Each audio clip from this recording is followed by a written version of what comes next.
And welcome to ZekeTalk. This is Jim, and this guy over here is I am Michael Anderson, filmmaker and student of the universe.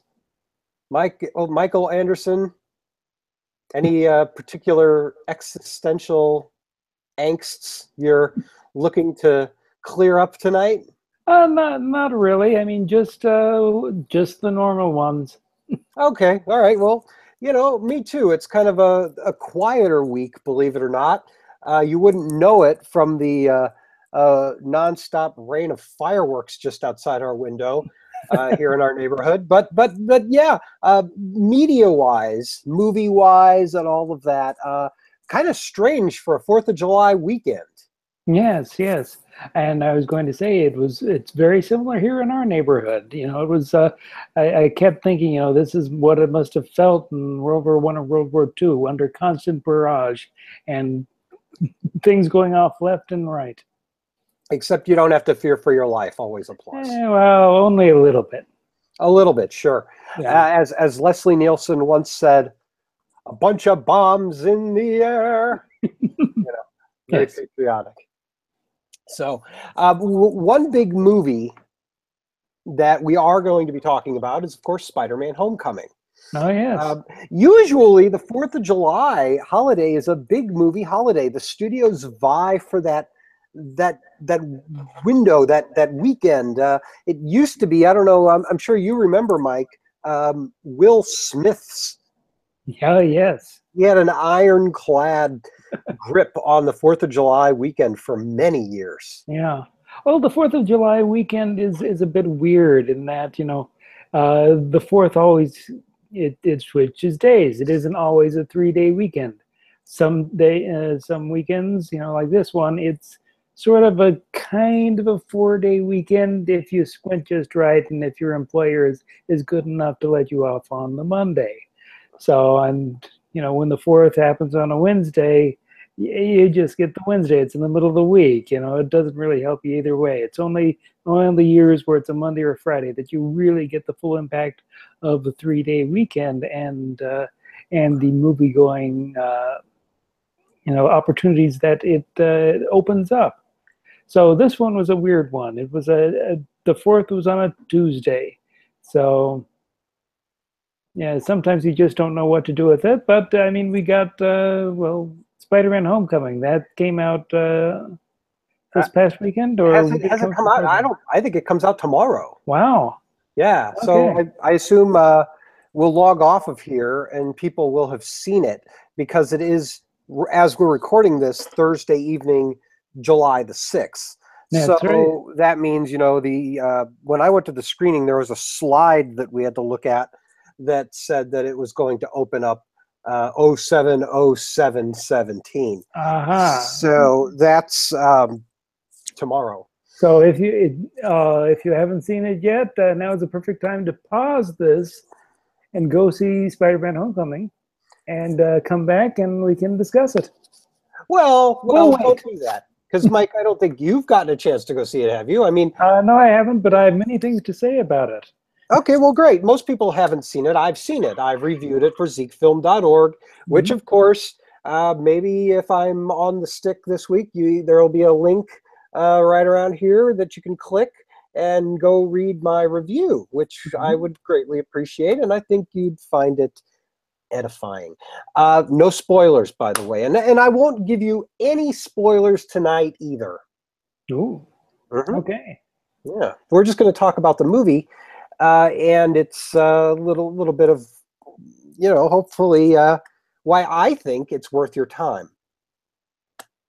And it would have been a terrific 4th of July movie. That said, I don't think that it being beyond the 4th here in the United States, where only the 4th of July only matters here anyway, I don't think that it's a deal breaker or anything like that. It's gonna do well. It should do well. And I'll tell you one other thing before we really get into it, Mike. This Spider-Man film, I can say with relative confidence that it's my favorite of all the Spider-Man films. Interesting. Yeah. Yeah, and the reason for that is I come to it as, of course, a longtime Spider-Man fan. He's my favorite superhero. Mhm. What's your favorite superhero? Oh, that is very difficult to answer. All right. Well, you don't have to. You can think about it. But it's always nice to have these kind of quick go-tos for me. I found that to Yeah. be the case. When somebody says, "Who's your favorite superhero?" I don't have to do what you just did, even though take Spider-Man off the table, and that would be the case. Yes. Um, Well, I will say that Spider-Man, especially the early, Stan Lee, Steve Ditko issues, are a hoot, and I always have a great time reading them. So, Now, I'm kind of a different school. I love those, but I kind of came to those later, of course. I mean, mhm. neither of us is old enough to have read them when they were new. But uh, I started reading Spider-Man in the mid-1980s, right around the time that Spider-Man was getting married. Peter Parker was marrying Mary Jane Watson in the comics and in the accompanying newspaper strips. And they Nice. even had an actors playing both of them getting married at a New York baseball game. I don't know if it was the Yankees or the Mets, but there was a ceremony out on the field with Spider-Man in a tuxedo and a mask and a hat, I think, Yes. and there was a celebrity dress designer who actually designed Mary Jane's wedding gown that was used in all of these different media, versions of the Spidey wedding. So they got married, and for most of my time reading Spider-Man, he was a married, grown-up man. He Yeah. wasn't the teenager, which apparently then there was a big event miniseries about 10 years ago now, which seems strange that it's that long ago because it doesn't feel that long ago to me. Civil War, Oh, yes. yeah, the superhero Civil War. Yeah. You The familiar with big, that one? yeah, the big. It was a multi-issue crossover thing, and Yeah. Yeah. yeah. So anyway, Civil War happened, and one thing that kind of came out of that, if I'm remembering correctly, was that Spider-Man ended up. Aunt May was Peter Parker takes off his mask in public. Tony Stark puts him up to that. Tony Stark and Peter Parker somehow cultivate this kind of strange sort of father-son-esque relationship with Stark in the mentor role and Peter kind of admiring him for the scientific inventing mind that he is, and he takes Peter under his wing, gives him this cool new suit, this gold and red Spider-Man suit that can do all this cool stuff. He gives that to him in the comics, Mhm. and when the war breaks out between Iron Man and Captain America, Spider-Man is on Iron Man's side. But halfway through Civil War, of course, Spidey jumps over to Cap's side. And when that happens, at that point, Spidey's on the wrong side of the law. He has to go into hiding. He takes Aunt May and Mary Jane with him, his wife and his aunt. By this point, Aunt May knows his secret identity. Peter Parker has been coerced by Tony Stark prior to jumping over to Cap's side to go on TV and reveal to the world Yeah. that he is Peter Parker. Yeah. So That Tony he's Stark, known. he messes everything up. Yeah, yeah. He was basically being cast in a villainous, you Yeah. know, light here, even though that wasn't Marvel's intention. That's kind of what happened. So anyhow, Aunt May gets fatally shot, and before she dies, the devil of Marvel, Mephisto, appears and says that he'll save the life of geriatric Aunt May if Peter agrees to one simple thing. Okay, what's that? Anything to save my dear old aunt. He says, you will give me the love of you and your wife. It is a most perfect and pure love in all the earth, and I must have it for myself. There's no other like it in all the world of all the humans, other than you and Mary Jane, is the very greatest, most pure, ideal, blah, blah, blah. Give it to me, Peter Parker. So Peter says, okay, okay, okay, and gives it to him. And in a snap, the marriage is retconned out of comics. All of the rest of Marvel is as it always has been, but Peter is suddenly a single and younger. And the Okay. Amazing Spider-Man starts anew Yeah. with a new creative team and a new direction. And now we have young, single, down on his luck, Peter Parker from here on.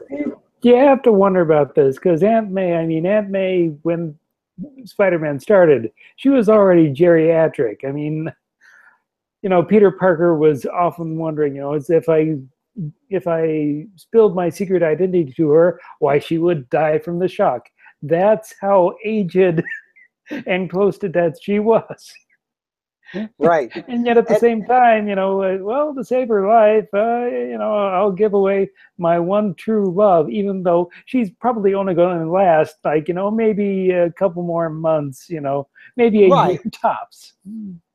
Exactly. No, that was one of the big arguments at the time, that, okay, not only would Spider-Man never make a deal with the devil, that's just not who he is.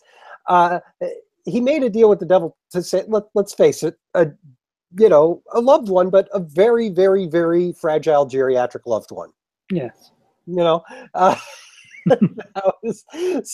But anyway, that's what they came up with, because clearly Marvel's true agenda was to, get Spider-Man single and young again.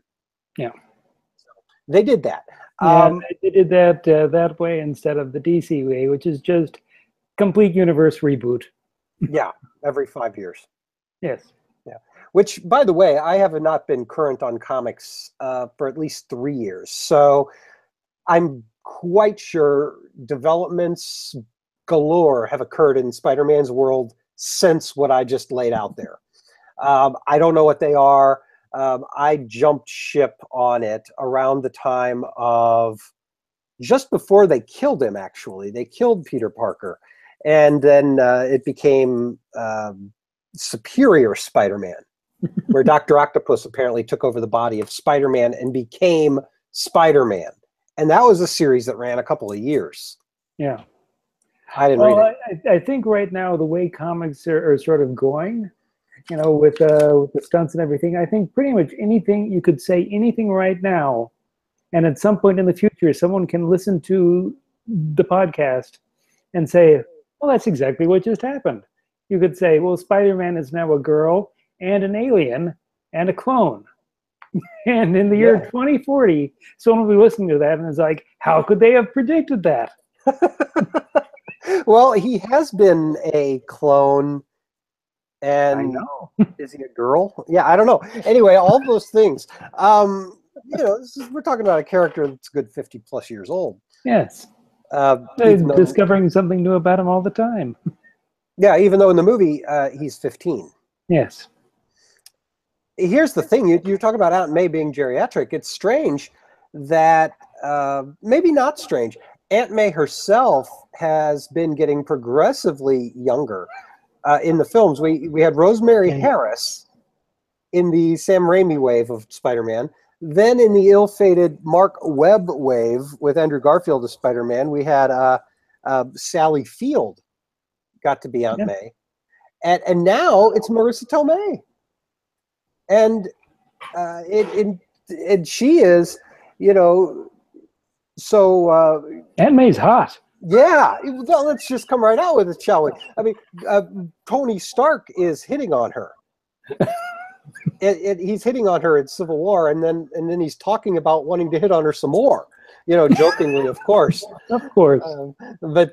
Yeah. So because for those who don't know, it's no secret, Robert Downey Jr. is in Spider-Man: Homecoming. He has a pretty big role. And this is where it ties into what I was saying a few minutes ago about the comic book story arc in Civil War and all of that. The relationship there, but where Tony and Peter Parker become, kind of father-son, mentor, whatever, that is carried over into this movie. No. Tony doesn't have the dark side, and we've already had the Civil War, and nobody got shot, thankfully. But oh dear. Yeah, but they did have Spider-Man his suit did come from Stark. And the way that this movie, thankfully, it does not rehash the whole origin story again. Yeah, that's always good to know. See, back in the day, it was always great because when you got the sequel, because they didn't have to bother with the origin story anymore. And yet, we've already had 2 origin stories of Spider-Man, and in almost as many years. But I know, and like that's why everybody rolls their eyes at, oh, they're rebooting Spider-Man again.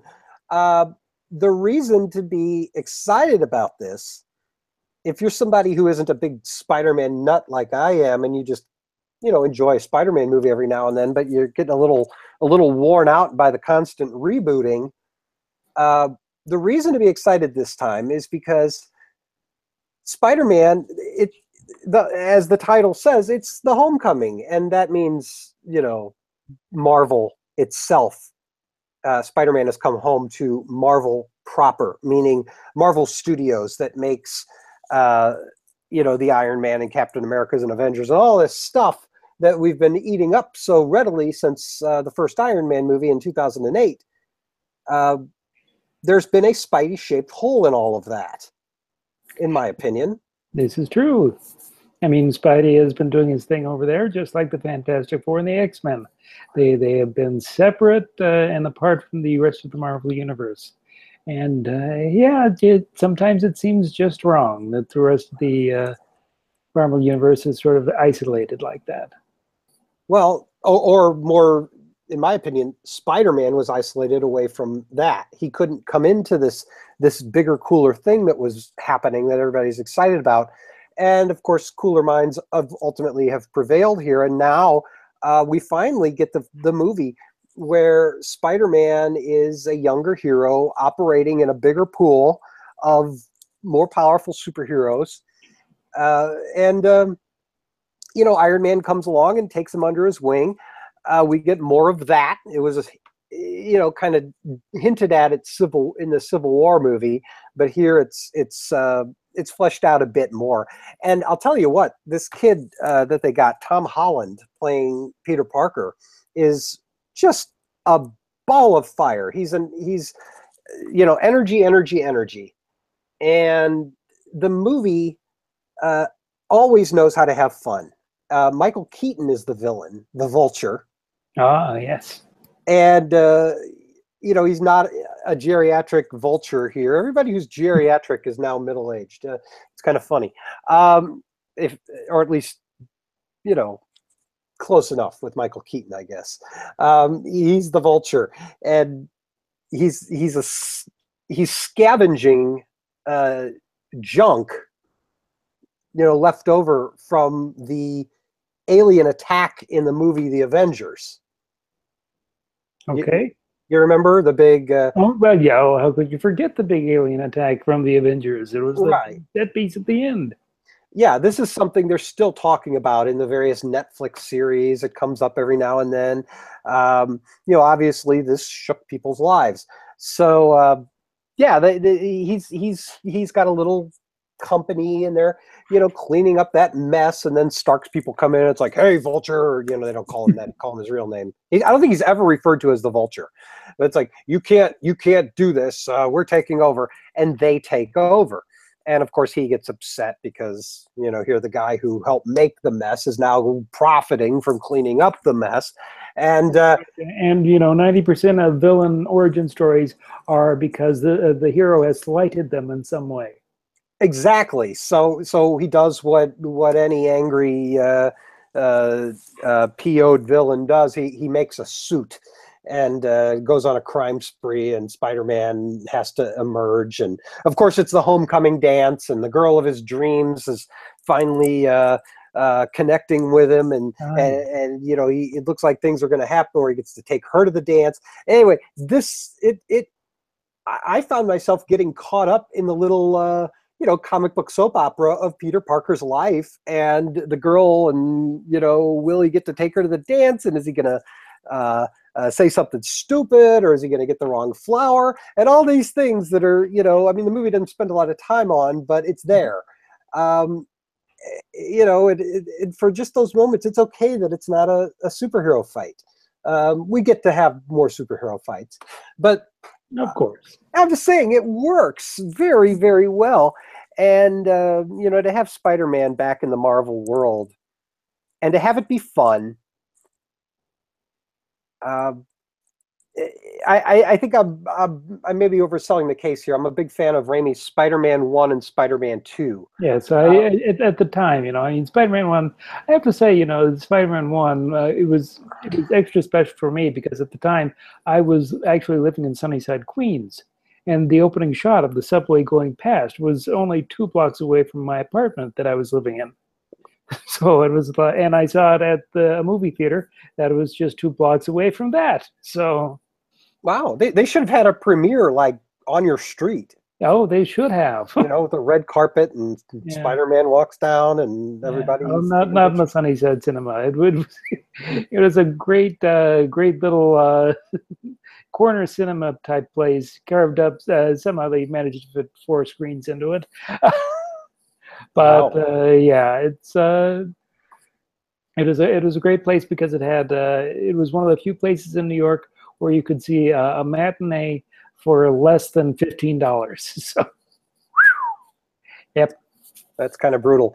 Well, today I think people will shell out the $15 wherever they are Yes. to go see this Spider-Man movie, and it does play into the Marvel universe proper in a reasonably bigger way that matters.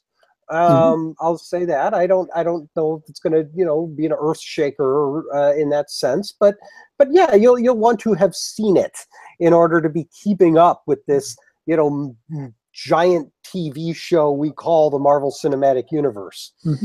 Yeah, and I want to say that what I also really enjoyed about Spider-Man 1 and 2, well, especially Spider-Man 1, was that for the first time it felt like the old Lee Ditko issues to a certain degree, at least more so than the iteration of Spider-Man had to that point, so it was great to finally see that iteration on screen. And I was wondering, since I haven't seen it yet, what is it about this iteration that you like better than the Sam Raimi version? Okay, What gives it that edge? Yeah, great question, because the Sam Raimi version is certainly a lot of fun and very colorful. Oh, yes. And here we have, this film is part of the superhero glut, which those films were not. They were kind of isolated in being about superheroes at the point of movies at the time. Whereas now we've got tons of superheroes, and this is just another. To answer your question, those movies, the Raimi films, as good as they were, and then the subsequent amazing Spider-Man, those 2 films, those were movies that to me did really well to not so well, depending on which movie we're talking about, of adapting old favorite Spider-Man stories, taking very recognizable, famous Spider-Man characters and story arcs from the past, and bringing them into the then contemporary movie scene. This movie is looking forward. It's not concerned with going back and getting some famous Spider-Man story. That said, I already talked about how it mined Spidey's Civil War arc with the Tony Stark relationship and the new suit and all that. That's in this, but it's not a retelling of that, really. It just kind of plucks from that. This feels like, to me, being somebody who read Spider-Man for 25 years or whatever it was, like a new issue, something, going forward. We're not, we're telling a Spider-Man story that it's like, yeah, it definitely feels like Spider-Man, but it's not something I feel like I've altogether seen before. Okay. It's fresh in that way. And that just felt really good. and then of course to have him at home in the Marvel universe. It's ironic that, you know, before Marvel itself had control of Spider-Man as a movie character, these other filmmakers were more bent on being loyal to what Marvel Comics had done in the past than Marvel itself seems to be. You know, Yes. that said, you know, I don't think Spider-Man Homecoming would be what it was if we hadn't been, you know, run his origin into the ground, you know, previously. This would not be anybody's very first Spider-Man movie. You know what I mean? Yes. We have to have all that behind us in order to not do it. Yeah. Yeah, because yeah, I mean, at some point, you know, every superhero's origin story gets old. I mean, how many times do we need to see Joe Chill gun down Batman's parents? And oh, are you kidding me? The pearls hitting the pavement. oh yes, Close up, that never gets old. Come on, Mike. Yeah. No, you know, this one, it is an origin story in a sense because, well, I'll just say this. It feels like an origin story because, like I said, Tony Stark gives Peter Parker a cool new suit. It's the suit that he wears in the Civil War movie. So, you know, it looks like Spider-Man's normal suit. So that's the suit he's got. He finds out that the suit can do all this other cool stuff, which I believe is also apropos of the Ultimate Spider-Man animated series, okay, which I've tried to watch. I think that's streaming on Netflix. yeah. Anyway, that is a very it was too fast and obnoxious for me, so I didn't watch a lot of it. It kind of annoyed me. I was like, okay, I'm too old for this one. That Spider-Man series I didn't care for, but the idea there was that, you know, Nick Fury comes to him and says, you know, okay, kid, you know, you're the friendly neighborhood Spider-Man, but we think we at S.H.I.E.L.D., we want to recruit you and we want to make you Ultimate Spider-Man. And they help him. They give him all these gadgets and gizmos and everything. And that's the, you know, it's not Nick Fury. It's Tony Stark. You know, he learns his suit can do all this stuff. So he's spending the movie figuring out his new powers. Ooh. You know, because everyone says that's the fun of the origin story, is watching the hero figure out his powers and be like, whoa, I can do this. You know, there's a lot of that here. Okay. Yeah, that's great stuff. Yeah, it's good. So anyway, I hope you get a chance to see it, and you can let us know what you think when you do. Oh, I'm sure I will see it eventually. Cool. Probably sooner rather than later. Hey, that's even better, Mike. Yes. Because I think, like I said, I think it comes out tomorrow, which means they're probably running it tonight, because that's the way these things work these days. There's always that night before wave of screenings. Yes. That's the new norm.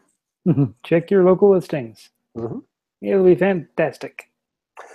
So we've now covered Spider-Man Homecoming. What else is going on?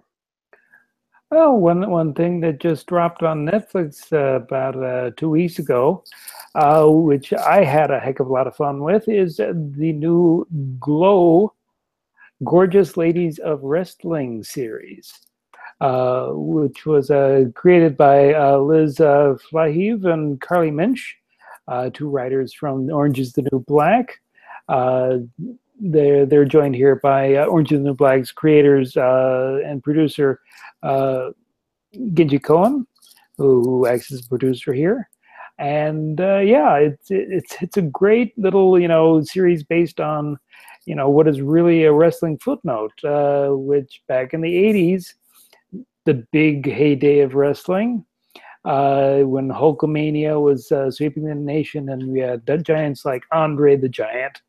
They had this little syndicated show called Glow, the Gorgeous Ladies of Wrestling, which was just this little scrappy upstart thing where they got a lot of women together and they wrestled and did lots of silly sketches with really over-the-top characters.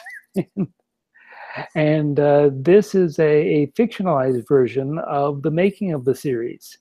and about how everyone comes together. And it's just, it's a classic, underdog tale. I mean, if you think of the Bad News Bears, the scrappy team of losers who have to band together as a team and make it in the big world. It's a classic tale like that, and all the women are pretty much perfectly cast, as is Mark Maron, who is cast as the grizzled B-movie director with with so much pretension as far as what he's doing, trying to make something quality, but his idea of what he's doing is always so far above what he's actually doing. So I've seen this, not the Yeah. whole thing. I've watched, I think, 4 episodes. I've talked on here in the past about how being a active film critic, I'm on the movie treadmill. I'm reviewing Blu-rays all the time. I'm reviewing new feature films all the time. I don't have time to watch all these great television shows people are talking about, unfortunately. This one, I walked in and my wife had it on last week. And normally when I walk in and she's watching these things, I like, well, I can't get roped into this, or I choose not to be interested, whatever. Wait a minute. Is that Mark Maron? Oh, hold on a second. Are they wrestling? And look at the thigh cut on the women's leotards. Is this the 80s? Yes, it is. And my wife's like, yes, yes, and yes to all those things. And so I sat down, and I found myself kind of enjoying it. And I stayed with it. And I think we're about halfway through this season now of Glow. And I think there's only 10 episodes, by the way. That is true. Which is nice. After doing 13 one-hour episodes of Iron Fist and coming away saying, that should have been a 2-hour movie, if that. Yeah. These things are half-hour long. Yeah, they go really quickly. They just zip by. It's great. Yeah. And I mean that in a good way.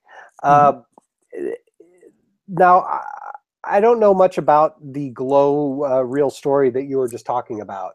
There is a documentary out there about Glow, which I believe is still on Netflix. It was at some point. I haven't watched it yet, but I hear it's really good, and it tells a lot of the behind-the-scenes stories about the original Glow, which was, of course, very similar to, but of course, significantly different from the fictionalized version. Okay, now here's where I'm going to ask you to recall a bunch of facts from that documentary that I haven't seen. No, I'm kidding. I haven't. I have no recollection of this. I mean, it seems like something that very well could have happened in the 1980s. And I suppose, like everyone's saying, it did. It did, yes. I just wonder then. There's video proof. Mark Maron's character, was there ever a washed-up schlock, self-serious film director that helped launch Glow? I believe the director was washed up and schlocky, but perhaps not as pretentious. Yeah, and I just wonder what his filmmaking overall was before his Glow endeavor. And then I also wonder about all the different female characters that we meet, like Sheila the She-Wolf, of course, is proving to be pretty memorable. And yeah, Gail Rankin does a fantastic job in the role, just really, making it very memorable from the start. And of course, Alison Brie as our gateway character, the classic overachieving actress, stuck with the crappy parts that they were writing for women. Yeah. Now, watching the show, of course, I'm to the point in the series where Alison Brie is developing this Soviet persona, and she's going to take on the all-American pie. The all-American girl, yeah, who is this former soap opera actress who is the biggest name that Mark Maron's character has, to promote the show with. So, of course, she's the lead. The woman has a baby and isn't interested in wrestling very much at all. but is cast because she's big and blonde and semi-Amazonian.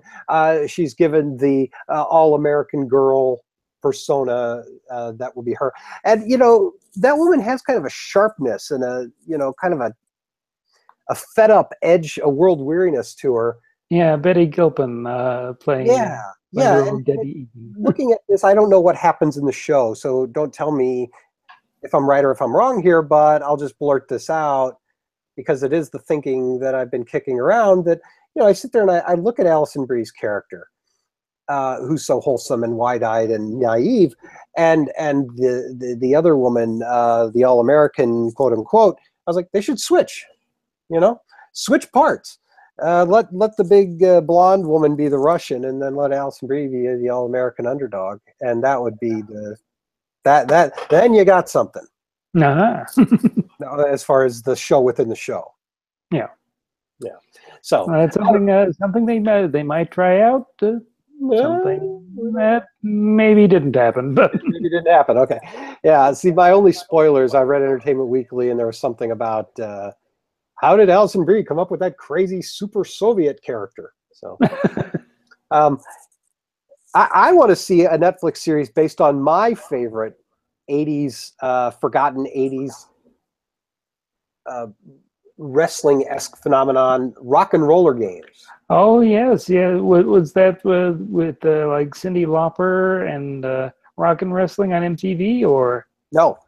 Oh, that's an entirely different phenomenon then. I suppose. I don't know what that is. No. For a while there, MTV thought that, the next big thing was going to be rock and roll and wrestling combined. And so they had tag teams. It was Captain Lou Albano and Cyndi Lauper doing a tag team wrestling. I forget who else they got. Cyndi Lauper was, of course, the biggest that they had in the rock and roll world. And if you look at any of the videos from that period, Captain Lou Albano, he plays her father in the Girls Just Want to Have Fun music video, and they show up in the Goonies Are Good Enough video as well. So, so they tried to cross-pollinate the rock and roll world and the wrestling world, and it failed spectacularly. But we will always have our memories. So a show about that would also be good, probably even better. But there was a very short-lived thing called Rock and Roller Games, and it was syndicated. I never had cable, so I just watched this on broadcast TV. It was circa 1989, 1990, and I don't think it went anywhere beyond that. It was around the time also an American Gladiators was getting started. That's one that kind of caught on for a while anyway. Rock and Roller Games, not so much. And there were way more characters. It was roller derby, Mike. It was, there was a big stadium, and everybody would go around the circle, and there was ramps and pits and traps and everybody, all these different teams. And I don't remember the name of any of them. Some were wholesome, some were very evil, very Road Warrior-esque with spikes and everything. Everyone's on roller skates, and they're just going around. There's commentators, and then in the middle of the show, there's a halftime guy at a desk in a studio who comes on and rants, Andy Rooney style, about the different players and the coaches and everything. Yeah. And every week it's Rock and Roller Games coming to you from the Super Roller Dome. and this hockey arena or wherever they were filming this thing is like supposed to be full of screaming fans. And I'm like, okay, in my own young naivete, I'm just like, how did they build the Super Roller Dome? Where is this place? And whatever happened to it? And then it went off the air, and I'm thinking, some billionaire's lost his investment here, because somewhere the Super Roller Dome is empty. They turned it into a TJ Maxx. Sorry to say. Yeah, we have to skate around in a circle to save on pants. Yes. Yeah. So anyway, that's Rock and Roller Games coming to Netflix in 2019. Well, I think that'll just be like season 2. You know, season 2 Glow. It'd be great if it was like an anthology series where, you know, each new season is a new obscure wrestling phenomenon or roller derby or whatever. Yeah, where Gorgeous Ladies of Wrestling gets canceled. So Mark Yeah. Maron goes, okay, wait a minute. Wait a minute. Put him on roller skates. Do you know how to roller skate? And Allison Bree's Yeah. like, it says on my resume. Yes. Yeah. So. But yes, I wanted to ask you, have you gotten to the musical montage yet, which uses everyone's second favorite Stan Bush song from the Transformers movie? No, I haven't. So I'll look forward to that. Now I'm going to have to turn this on tonight. Yeah, no, I got to say, I'm not over the moon about it. It's certain shows, when I really get into them, will cause me trouble in my quote unquote professional career, where I have to, spend my window of viewing time at night watching a movie. Yeah. I've only got this, 3 or 4 hour window every day to watch a movie. The kids are in bed, and I'm not yet too tired to comprehend the movie. So I put on the Blu-rays that they send me. When I really get into a show, I'm pulled away by the show sometimes. Yeah. And I'm challenging my deadlines, and this one isn't quite doing that. Although, I'm wanting to keep up with it now. Yeah. And I completely stumbled into it. Yes, it I will say it's a very fun, breezy, perfect summer viewing kind of thing. Yeah, and it is, and we should mention it's the R-rated equivalent for television. It's the TVM. Yes, yes. There is some language and a fair smattering of the occasional bare breasts, but yeah, but so don't go watch this with dear old granny or whatever, unless dear old granny is into that unless sort of your thing. old granny was really into wrestling. Right. Yeah. Then your old granny would really love it. Exactly. So there we go. Glow, everybody. We've talked about a new Netflix television series. How about that? Hey. Yeah. Something people care about. Yes. Well, you can stream it in your own home. You can binge watch it. Yeah, I was just asked the other day by somebody if I was going on and on about how great Edgar Wright's Baby Driver is, and the people that were overhearing me talk about this, they're like, well, what is that? They didn't know what the movie was. It's been hard to. I haven't seen anything as far as like advertisements for it yet, but yeah, I guess it's easy to miss. I don't know, being enmeshed in film culture and now even film Twitter, all of these things. It's hard to ignore the deluge of Baby Driver accolades, which I've been a part of. I love the movie. I think it's fantastic. And so I was telling somebody how fantastic it was. Somebody else says, what is it? Is it on Netflix? And I just kind of blurted out, no, it's a real movie. It's in the theater. Go to the theater.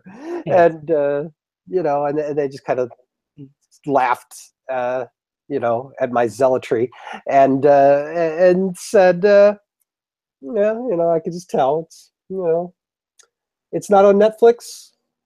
This conversation might be over. It might be. Yeah. So I guess, Mike, maybe this conversation might also need to be over. Yes, I think we've reached the end of what we had set out to discuss. So is there any last things that you're enjoying that you want to recommend or show off to the audience? Oh, well, I'll just say this. I got this book. I did a ZekeTalk episode with the author here, Tyler Smith. He wrote this book called Worth Watching. I hadn't been able to order the book, from him, and then he decided he would go ahead and send me a free copy. So this showed up the other day, and I've been really enjoying it. He's a good writer, he really is. And Tyler hosts a podcast far bigger than this one called Battleship Pretension. He's been at it for 10 years, and that's about movies. And it's a great show. Him and his co-host on that show have fantastic Siskel and Ebert-esque chemistry. So that's very rare, very, very rare. Yes, it is. It's not like us, Mike, where it's just stilted and awkward for all time. No, it's anyway. Tyler said part of our charm. Oh, I know. That's why people love us. Yes. They tune in for the train wreck and stay for the pop culture recommendations. Like this, worth watching by Tyler Smith. You can order it from him on his website for his other show called More Than One Lesson. Is it .com or .net? Anyway, I'm sure you could find this. This book is like 10 or 15 bucks, and it's a self-publishing deal. It's a labor of love, and it's worth having on your shelf. Okay. I'm going to recommend a show that came out quite a few years ago. Some friends of ours were over, and they were raving about the new American Gods series on Starz. Neil Gaiman. I'm not sure if you heard about that. It's based on the Neil Gaiman novel, and it's a show run by Brian Fuller, who you may recall did the Hannibal series on NBC a few years back. Yeah, and ran off on Star Trek. Yes, and yes, he helped create the new Star Trek show, but the Star Trek show got delayed, and so he ended up having to leave that because he was doing American Gods, and he couldn't fit them both into the schedule. But after they were raving about it, I was like, hey, did you ever watch, the show that he did before Hannibal? It was a show called Pushing Daisies. Oh, sure. Yeah, I've never seen that, but I've certainly heard of it. Oh, yes. It was an excellent show. It was on ABC for two half seasons, really. There was a writer's strike in the middle that ended their first season early, and they got canceled halfway through the second season. So there's only like 22 episodes of it altogether. But it was, co-developed with Barry Sonnenfeld. So the art direction is just fantastic and everything. It really evokes a fairy tale, sort of existence about a pie maker who can bring people back from the dead, but only for a minute. Wow. So, yeah. Well, the thing is, if he brings someone back for more than a minute, someone else has to die in their place. So the setup to it is that he finds his childhood sweetheart, who he hasn't seen in years and years and years. He discovers that she has died, and he brings her back to life. But the only thing is, his touch can bring people back to life, but if he ever touches her again, she will die again. So, man, it's kind of heavy. Yes, but it's heavy, but that helps offset the fact that the rest of it is so whimsical. For the most part, it ends up being a procedural, because he's partners with a private detective who their shtick is every week there's a new murder, usually done in some strange and improbable way, and they have to zap the person back to life so that they can tell them how they got killed, and so they can solve the crime. So, but the fact that they can only zap them back for a minute, that means there are usually more unanswered questions, and the plot gets set in motion. And the supporting cast is excellent, especially Kristen Chenoweth, fresh from Broadway, made an early foray into television here, playing Olive Snook. But yes, if you think about something like Amelie, or sort of the magical realism kind of thing, this really evokes that sort of larger than life, art directed within a half inch of its life, kind of thing. And the fact that there's so much death really counteracts the whimsy. You keep thinking, could this get any more twee? And then 4 more dead bodies just drop out, and it's like, okay, that somehow that grounds it, and that makes it okay. The flights of fancy are grand. Yes, yes. Well, that sounds great, Mike. That's Pushing Daisies, something you are just now tuning into, I suppose. No, I watched it back in the day, but this Yeah. got me, because when they were talking about American Gods, I was like, did you ever see Pushing Daisies? Let me Yeah. sit you down and make you watch Pushing Daisies. And of course, Hey. since I've done that, I had to, well, now I have to rewatch the series now because it's just so good. What have you done to yourself? That's right. Don't make me get into Wonderfalls. Oh dear, oh dear. Another time, Mike. That's right. All right. Well, I will let you get back to your telephone customer service guy. You know, you've got the headset there. Yes, I got my special headset. Yes, to take service calls or whatever it is that you do in your real life. I will be. This is actually just a prop. This doesn't actually do anything. Oh, well, it's very fashion forward. Oh, I thank you. Yeah, you're welcome. I am going to go and watch a whole bunch of episodes of Glow. You do that. All right, and we'll be back probably next week with more Zeke talk.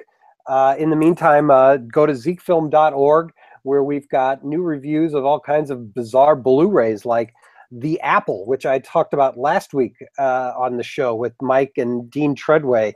I watched The Apple. I've reviewed The Apple. The Apple might be one of the worst movies ever made, but I had a good time with it. Excellent. That is on the site, and I hope people read it and get a kick out of that write-up. Another good movie that I discovered is a newer one called The Son of Joseph. Great movie, and I'm pretty proud of the review I've given that Blu-ray as well. So that's on the site. We've got some Bob Hope movies popping up. Still waiting for my Road to Rio.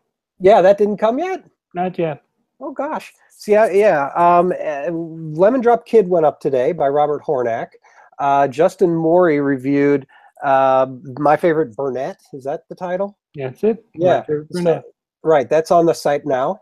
And I'll have Road to Bali pretty soon. Paleface, Son of Paleface got pushed back to August, so we won't be reviewing that for a little while because I don't even have it. I'm going to be getting that one. Okay. Did they send you Cornet Blue? No. What? Okay. I have to double check, make sure they have my right address. I will do that. Yeah, something weird. I'll definitely look into that because I think you should have probably gotten something by now. Okay, Mike. Well, let's. Anyway, ZekeFilm.org. Go look at all the stuff. And The Fox and the Hound. A filmmaker out in L.A., Adam Zanzi, who graduated from Webster University. Then he moved out west. He's trying to get things going for himself out there. In the meantime, he made a 15-minute video essay about Disney's 1981 film Fox and the Hound and how good it is. This is a film that most people, when they talk about Disney's great movies, they overlook this one. In fact, it's kind of considered a bottom of the barrel for whatever reason. Adam made the video to proclaim the greatness of Fox and the Hound. And it's a very well done video, and we'll be hosting that video starting tomorrow. We'll have that on the site along with my interview with Adam Zanzi, the filmmaker of the video essay. Okay, so, that sounds excellent. Yeah, definitely. And I look forward to a sequel in which he talks about the greatness of the Black Cauldron and Oliver and Company. He might be getting to those. We don't know. He won't. He's very tight-lipped on what his next project will be. Okay. So anyway, if you love anything about Disney and Fox and the Hound, even if you might not be as big of a fan of it as you need to be, check this out because it's very well done. Okay, I will do so. All right, everyone. Have a great week, and we will be back with more Zeke Talk. Happy trails.